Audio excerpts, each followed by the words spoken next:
Problema mo ba to?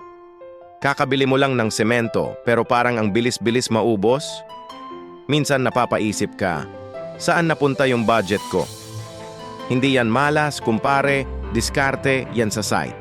Alam mo ba, maraming dahilan yan. Minsan mali ang mix ratio. Imbis na 1:2, nagiging 1:1. Mas matibay nga pero mas magastos. Minsan naman, yung semento mo napupunta sa ibang construction project. Oo, nangyayari yan. Kaya ito ang sikreto ng mga matatalinong contractor at homeowner. Laging may material logbook. Dito mo sinusulat lahat ng pumapasok at lumalabas na materyales.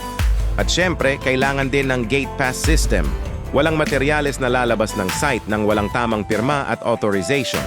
Sa simpleng pagmo-monitor, malaki ang matitipid mo at maiiwasan mo pa ang sakit ng ulo.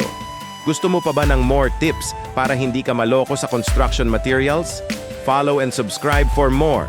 Ingat sa pagpapatayo